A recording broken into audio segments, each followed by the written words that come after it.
You've ever felt the sting of betrayal, because this story doesn't just speak, it cuts.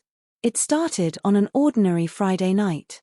The kind where the city slows down, and the air feels heavier than usual, like it's bracing for a truth no one wants to hear.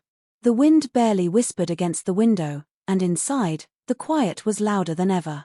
She sat across from me at the dinner table. The overhead light cast soft shadows over her face, making everything look calm. Too calm. Her laughter rang out suddenly, sharp, brittle, aimed at something on her phone. But it didn't touch her eyes. That's when I saw it. Not just the message she tried to hide with a quick swipe, but all the little things I had been trying not to see for weeks. The false smiles. The guarded eyes. The way her fingers trembled just enough to give her away. I said nothing. I didn't need to. The silence said more than any words could. My chest was tight, my pulse loud in my ears, but I stayed still. I stood by the window and told myself, not tonight. No confrontation. No shouting. Just quiet. The next morning, without a single argument, I filed for divorce. No drama. No goodbye speech. Just a clean, cold decision. Like removing a knife you hadn't even realized was buried deep in your chest. I took only what I needed. Left behind the rest, including the memories. Moved cities. Changed everything. I erased her number. Deleted the photos.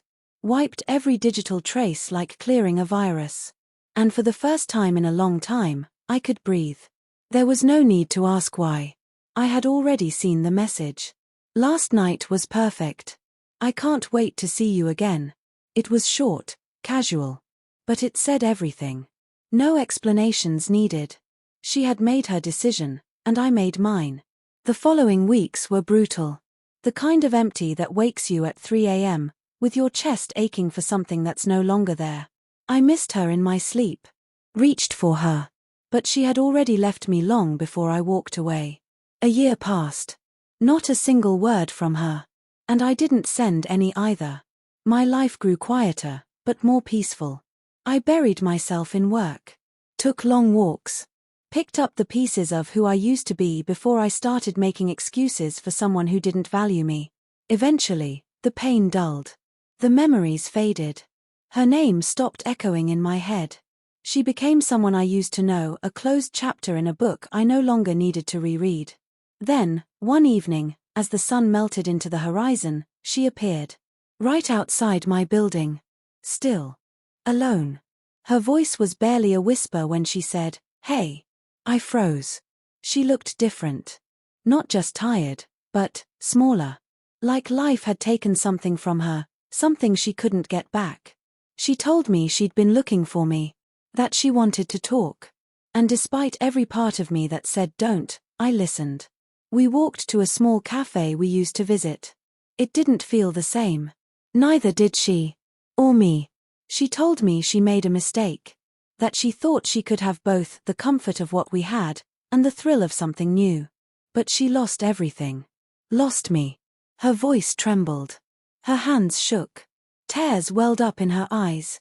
And for a moment, I felt something. Not love. Not longing. Just sadness for the version of her I used to know. Then I asked, "Why now?"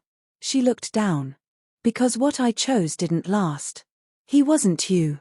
And I realized too late what I left behind. Her words just floated. They didn't land. Didn't fix. Didn't reach me. "You chose," I said quietly, standing up. "And so did I." She begged. She said she'd changed. That we were good together once. That maybe we could be again. But I looked at her and saw someone trying to return not because of love, but because of regret. And regret isn't love. So I walked out. Not in anger. Not in pain. Just peace. She didn't come back because she wanted me. She came back because what she left me for didn't last. And that's what hurt the most. She didn't regret cheating. She regretted the consequence. But I had already let go a long time ago. And in that moment, I realized, I wasn't walking away from her.